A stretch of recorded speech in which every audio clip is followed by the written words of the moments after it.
All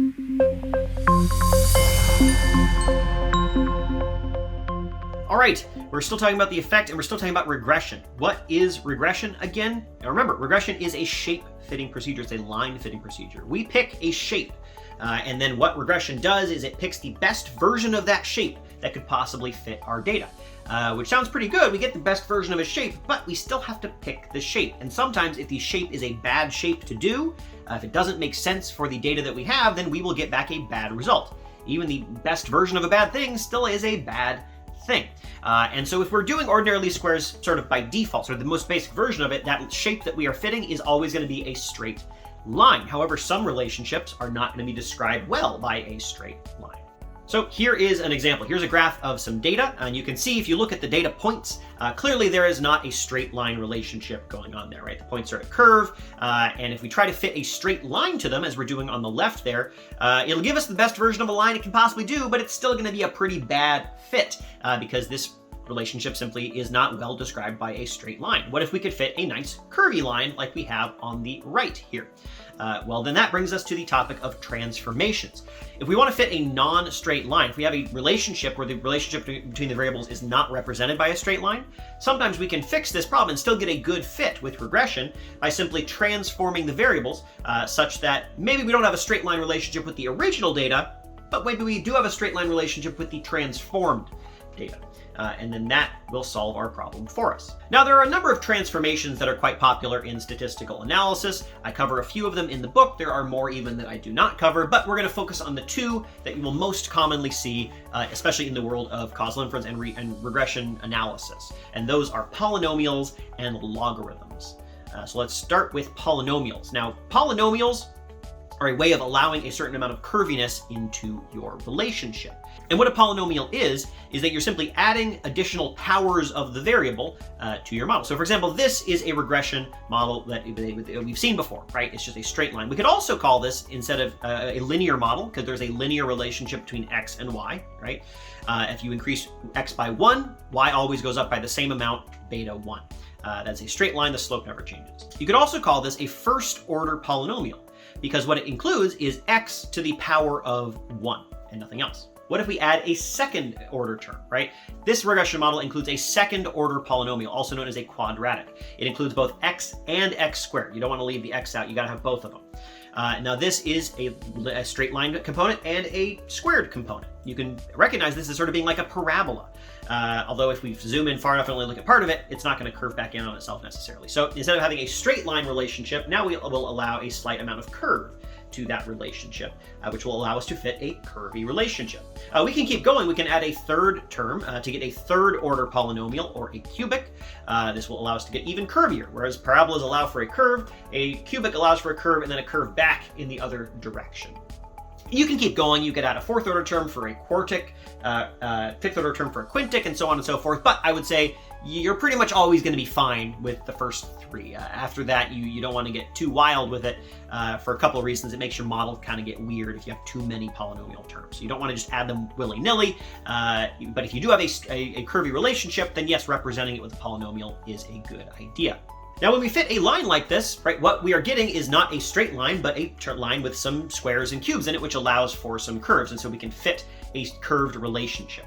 Just like we had on this graph here, this graph on the right uses a quadratic model. So it's got a second order polynomial, or it's got an x and an x squared in it, which, as you can see, allows it to fit that curvy data quite well.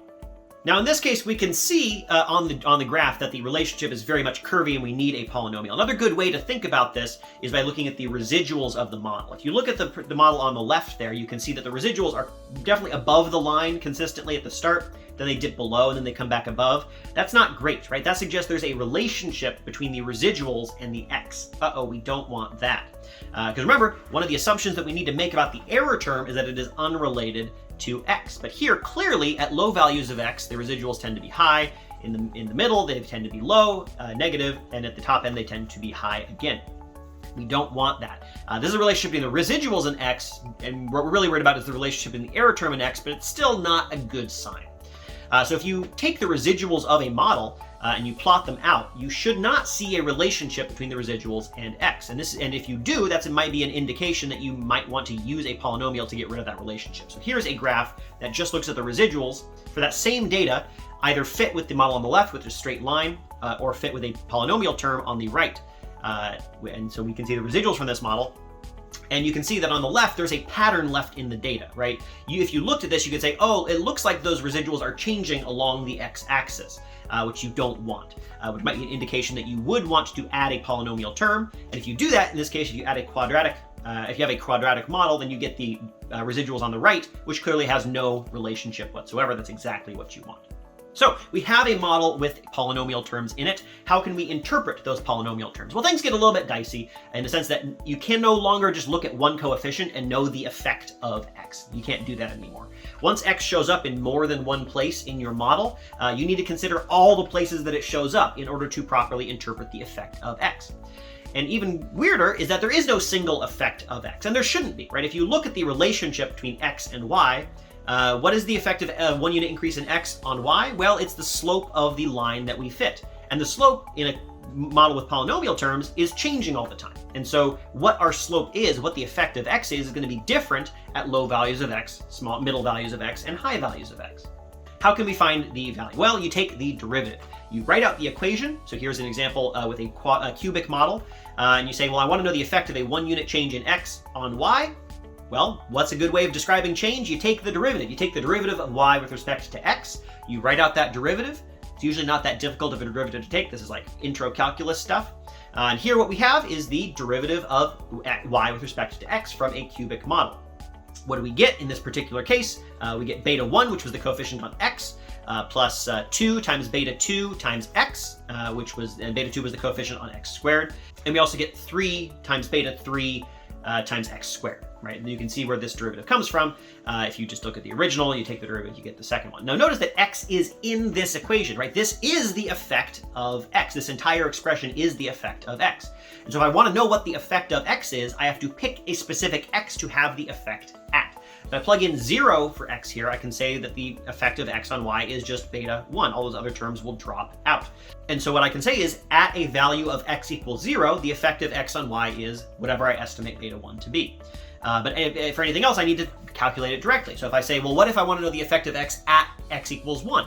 If x is currently 1, what's the effect of increasing x further? Well, I would plug that in, and what I would get is beta 1 plus 2 times beta 2 plus 3 times beta 3. And I can plug in different values of x differently to see what I get. Here's a regression table from a model that has a quadratic term in it, and we can interpret the effect similarly. So this is the regression of the health inspection scores for a restaurant on the number of locations that particular chain happens to have.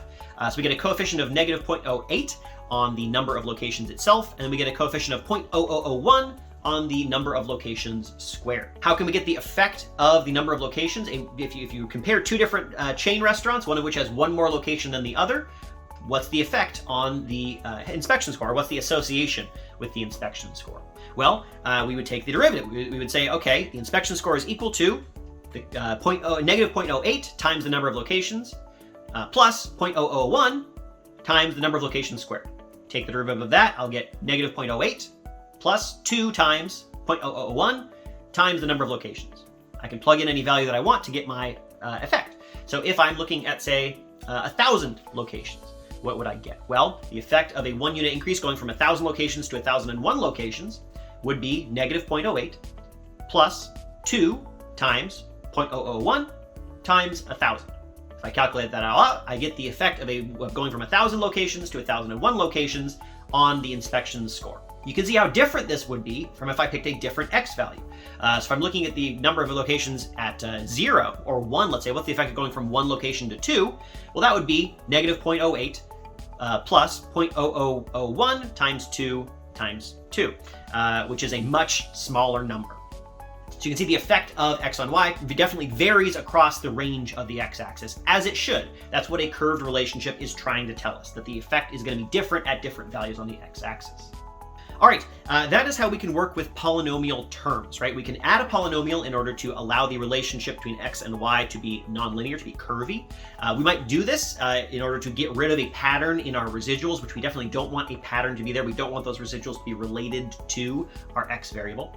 Once we have our polynomial or terms in there, which maybe we have a quadratic, which is an x and x squared, maybe we have a cubic, which is an x, x squared, and x cubed, second or third order polynomial, We can then interpret that relationship by writing out the entire regression equation, taking the derivative, and then plugging in the values of x that we want to see what the effect of a 1-unit change in x is at those values. All right, that is it for polynomials. I mentioned logarithms. We're going to talk about those in the next video here.